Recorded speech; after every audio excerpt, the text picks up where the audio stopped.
各位朋友，你哋好！樂報我們講場係樂報嘅討論平台，現在進行一集直播嘅節目，有我余榮讓同身邊鄭仲輝。係，宇晨你好，輝哥你好，大家好，都一如既往就請阿輝哥同我哋呼籲下，希望大家朋友咧支持我哋嘅節目。係，首先多謝大家睇緊我哋呢個直播啦嚇，咁啊睇緊呢個直播嘅朋友呢，我相信你係之前呢有訂閱或者有啲朋友分享咗俾你嘅，我亦希望呢個動作呢，你同我哋做多次嚇，你哋訂閱支持我哋嚇一個 like， 咁跟住呢就分享俾你嘅朋友，多謝大家先。咁呢一集講講啦，澳門工商業嘅前景係點樣啦？咁每年一度嘅中華總商會就召開個工商業嘅座談會。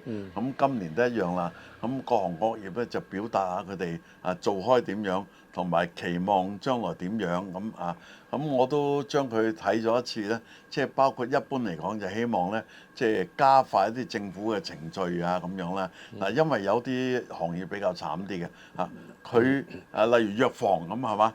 藥房佢又要裝修，又要請藥劑師，但係政府出牌就好慢嘅，搞到最快都半年。半年呢，你又要俾租，又要請緊嘅藥劑師喺度呢，個成本係幾緊要。如果能夠快啲出牌呢，佢哋嗰個成本就唔使捱咁耐啊嘛。咁其實呢個老問題嚟㗎，其他行業包括餐飲業舊時補習社都經常提出嗰樣嘢。咁政府真係確實要聽一聽，加快自己嘅效率，因為畢竟回歸咧都話慶祝咗25年啊嘛。咁我覺得佢哋真係要加快嘅效率嘅咁其他嘅呢，就講講中總啦。中總就希望推快啲喺橫琴嘅發展。咁我都擺上去大家可以睇睇我哋樂報個網呢，我哋擺咗去呢，啱啱先喺舊年年尾12月出台嘅，即係呢個橫琴嘅有一個5年嘅計劃，即係由2025年開始連續5年同埋呢，即係有啲嘅品種係有特殊嘅優惠嘅，大概有185個項目。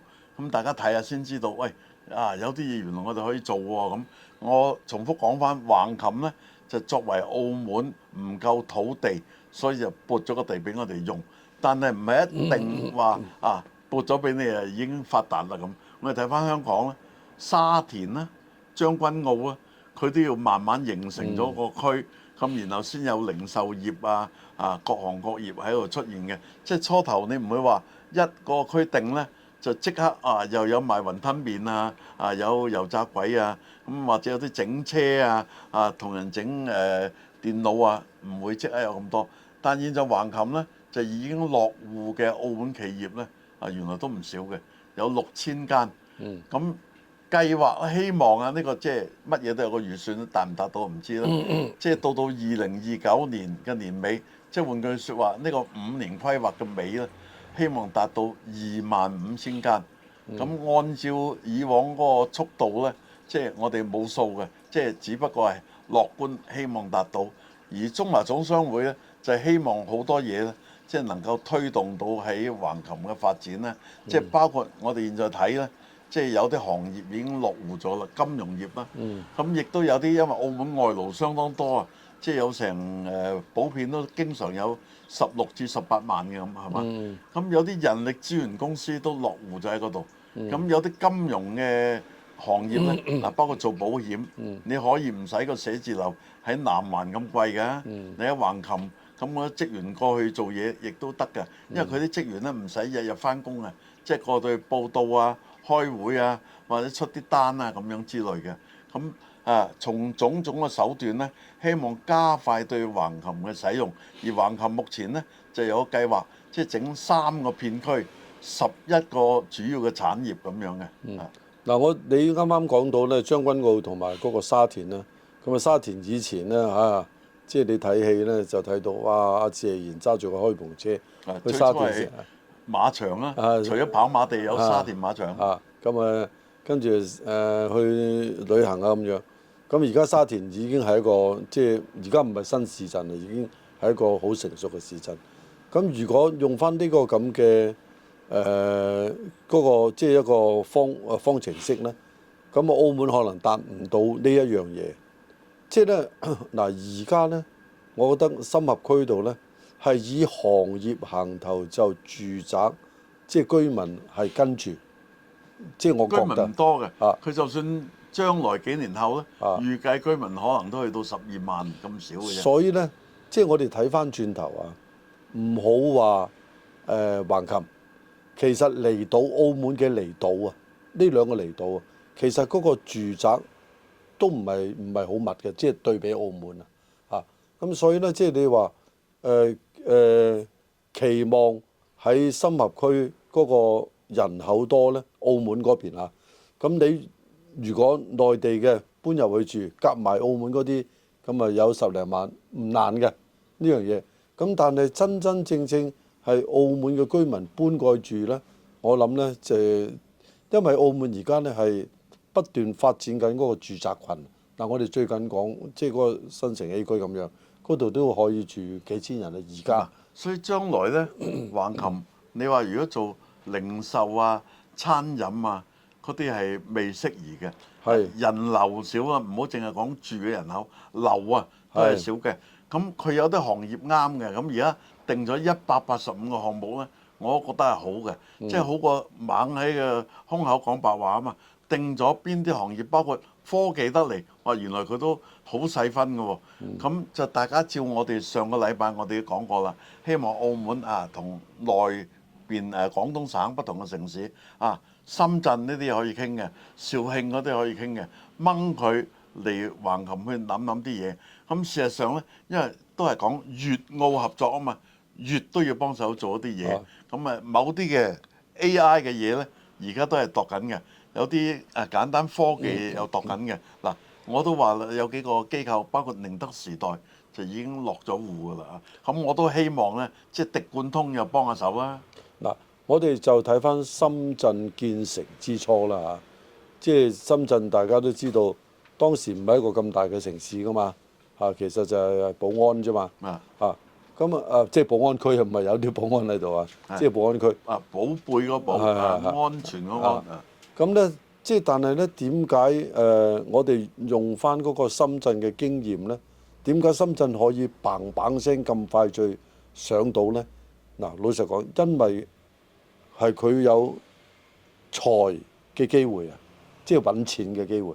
主要就係工業，香港有啲工業搬咗過去，但澳門就冇呢樣嘢複製去到橫琴。而調轉呢，即係香港複製過去呢，深圳嘅貨運就取代咗香港嘅葵涌。冇錯啦，因為嗰個製造業去咗深圳啊嘛，咁所以佢嗰個鹽田嗰個碼頭呢就旺。咁我哋如果用翻深圳呢個已經呢一種咁嘅機會呢，唔能夠完全去複印過嚟啊，唔得啊。咁啊，所以呢，就變咗你話個定嘅行業。咁咧又睇翻轉頭啦，我啱啱講呢，就話喺一般嘅市民呢，係希望呢係好熱鬧呢。咁佢嘅人係趁熱鬧噶嘛，就會過去啦。咁但係呢，即係住嗰方面呢，係啲人亦唔會覺得太平，即係個環境係好過澳門，但係唔會好平，即係有啲即係真係基層嘅人呢，亦係即係冇能力過去嗰個深合區住嘅。嗱，佢唔可能做一啲呢對個人嘅消費有關嘅嘢，係啦，即係包括食飯啊，或者個人去洗頭啊，又或者個人去洗衣啊，呢幾樣嘢唔會。因為佢係唔能夠呢係比拱北更方便。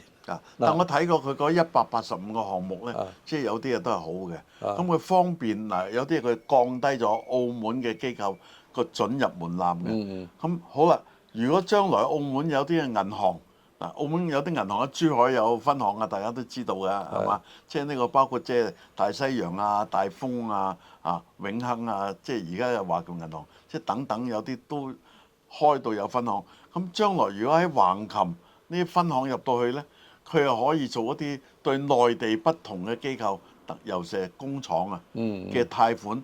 咁嘅時候呢，佢咪可以帶嚟澳門政府有稅收咯。啲銀行係容易去營運嘅，佢唔需要做門市，唔係做你我嚟開個簿仔，存幾多存200啦咁，嗰啲係冇作用嘅。嗱，我就睇即係呢樣嘢呢，有一定嘅難度喎，即係我認為嚇。嗯難度喺邊度呢？第一個呢，就話兩地嗰個雖然話有啲銀行都係內地喺澳門嘅分行嚇，咁啊即係佢開翻上去，其實嗱我譬如即係中銀咁樣，佢上去開，咁點解唔幫襯？即係嗱，我而家唔知道啊，我呢個假設即係唔係針對中銀，即係呢個假設嘅啫。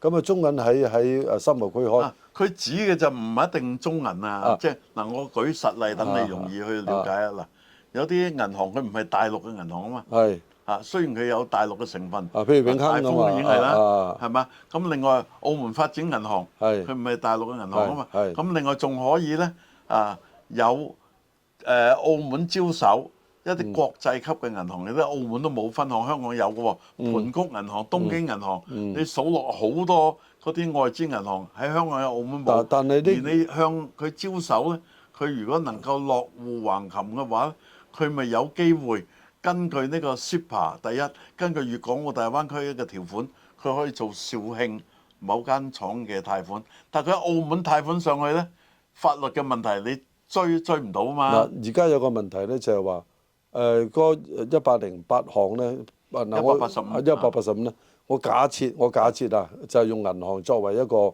我哋講其中之一啦，嗰個例子啦嚇。咁啊，其實佢嗰個會唔會係完全同澳門一樣，還是係深合區佢嘅條例係同澳門同內地唔同，兩地都唔同。佢有佢嘅政策。佢現在橫琴有佢嘅法律嘅。冇錯啦。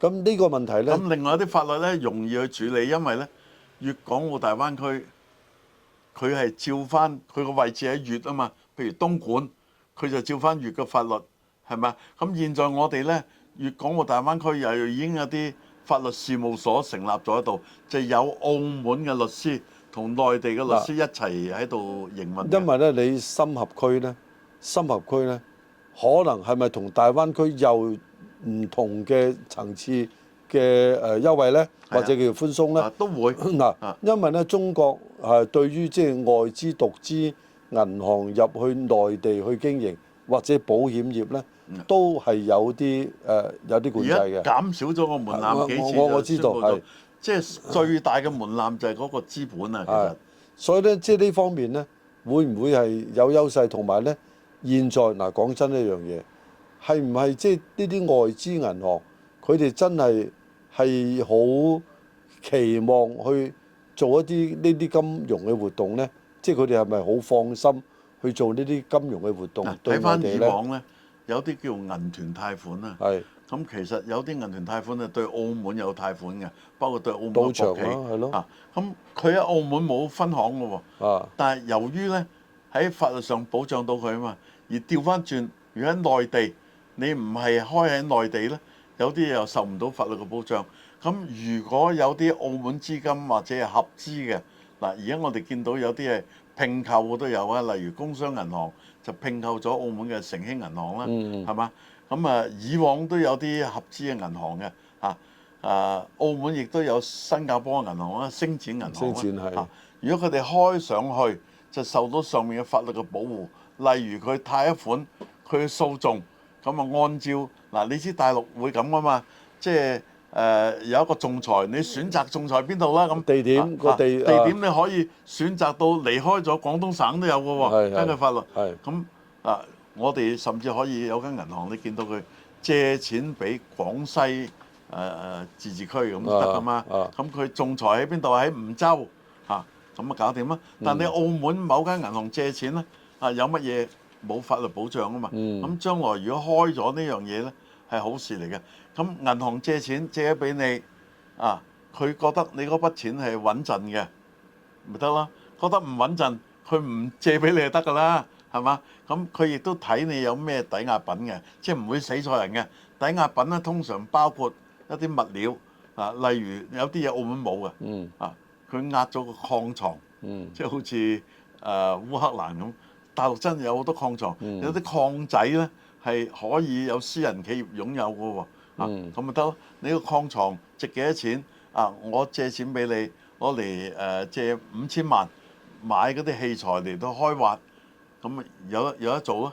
係嘛？因為大陸嘅銀碼大啊，所以可能你立足橫琴，而呢個銀碼大咧，令到嗰啲銀行有錢賺，有錢賺咧就有稅俾澳門政府，有啲嘢同月兩份去分嗰個稅噶嘛。嗱，但係呢個咧就即係我哋講翻銀行咁四大銀行，即係而家我諗喺澳門最大資本都係四大銀行啦。啊，咁係咪呢四大銀行繼續都係去到深合區，佢都係最大嗰四個銀行呢？嗱，佢又可以發展到合資嘅，例如佢同沙地阿拉伯合資開間銀行，專做某個項目都有嘅喎。所以呢個呢，就係變咗另外一件事啦。係啦另外一件事就係招商引資。呢個商呢，唔係以前個製衣，唔係以前個做鞋，係啊，係嗰個商呢，就係可能一啲金融嘅機構。嗱，因為我哋眼見近呢3-4年啦，唔係好耐啫嘛。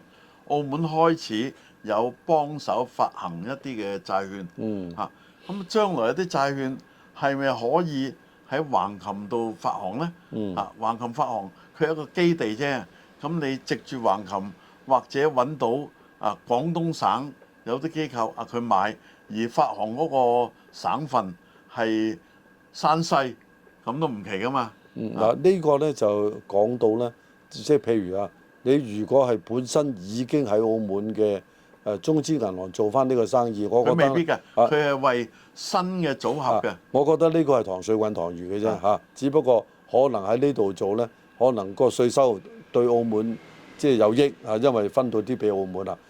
但係如果你真係譬如你講沙地阿拉伯咁有間金融機構覺得有生意做但係我覺得有一點係最重要嘅，就係個法律，尤其是個保障嘅法律。譬如呢，我哋存錢而家入銀行啦，以前50萬，而家800萬，喂唔掂政府俾翻你，咁你就好放心存款嘅。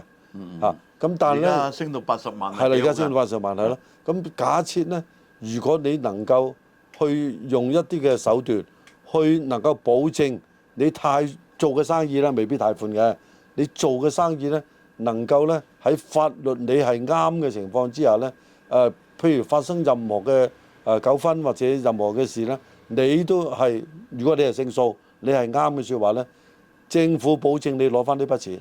同埋有啲嘢呢，你唔諗唔表示人唔諗嘅，例如車行，佢可以開喺橫琴㗎，即係某啲嘅車輛賣到幾多？你見舊時澳門呢，冇咁多車賣出去，都有人做車行啦，係嘛？一年賣到幾多架豐田唔係好多啫嘛，以前係嘛？但係都有人有錢賺㗎嘛。咁將來可能有啲合資嘅車行就喺內地會出現啦。你見到呢，因為鄧小平所落嘅指示咧，咁中外合資嘅汽車呢，先可以享受啲特別嘅稅收。咁所以就有港本或者一啲合資嘅歐美嘅汽車呢，就喺大陸去生產都有嘅。將來橫琴都係一樣咁嘅原理咯。我諗呢就呢樣嘢呢，而家已經係昔日黃花㗎啦。即係老實講，汽車行業已經係難做到不得了㗎啦。係，但係佢仍然存在嘅，就唔係死晒嘅。即係包括有啲用燃料嘅汽車仍然有生產。其實呢，我諗呢，如果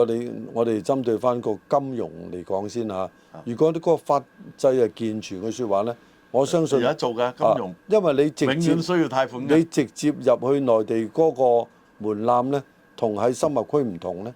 咁其實呢個係有利於深合區。如果你個門檻唔同，加上個保障更加有，即係令到投資方呢係更安心嘅説話呢。咁我諗咧呢個先係最重要嘅。嗱，另外一啲就係希望人分一杯羹嘅，包括即係 AI 啦，或者有啲不同級別嘅科技嘅公司。咁你嬲佢，喂，你好多嘢生產㗎，其中一個部分喺橫琴點呢？喺橫琴有咩着數稅收原來俾佢特別嘅優惠嘅稅包括有啲係唔使點收佢稅幾多年嘅。咁大陸以前改革開放之初都好興咁樣咁引入一啲譬如包括 DeepSeek 呢啲突然間發達嘅，而佢係將來需要好大嘅基地周圍都要有佢嘅分公司咁呢啲唔可以諗咯。我上一期呢我都講過一個例子，就係香港嗰個貿發局嗰個貿發局呢，佢即係話一條龍服務啊嘛。咁其實呢，我諗呢個深合區呢，根據呢個軌跡去做呢，係佢係最適合嘅。嗱，啱啱講到有啲機構佢需要一啲嘅風險投資啊。咁啊，如果個風險投資大家計佢條數係得嘅説話，咁我可能會吸引到一啲外來嘅金融機構去投資呢個有風險嘅項目。咁啊，因為呢，佢同內地嗰個門檻又唔同啦，佢稅收又會平啲啦，而且喺澳門始終都有佢會信心澳門嘅法律，佢哋會係熟悉啲啦，尤其是歐洲嗰方面啦。咁所以呢，即係呢個呢，先係佢我諗係對於嗰個深合區更有利嘅因素。最有利有一樣嘢而家進行緊嘅就推動緊，即係已經有眉目嘅就係喺橫琴粵澳深度合作區呢，即係打造一個中葡論壇嘅基地。咁咧希望喺嗰度呢，係引入嗰啲葡語系國家呢，就經過橫琴就好多嘢就同內地去進行直接嘅聯繫以至呢，即係包括製造某啲嘢啊，或者融資啦，咁所以銀行就有作用嘅因為我哋已經做緊一啲葡語系國家嗰個結算啊嘛，咁啊幾年做咗幾多千億已經有個實際嘅數量，嗰個數呢，你都可能要多得國家嘅，佢撥咗嚟俾澳門做，佢益你其實明益你嘅即係你要多謝總書記呢樣嘢咁有咩補充？暫時冇，我哋下次再講啦嚇。好多謝。好。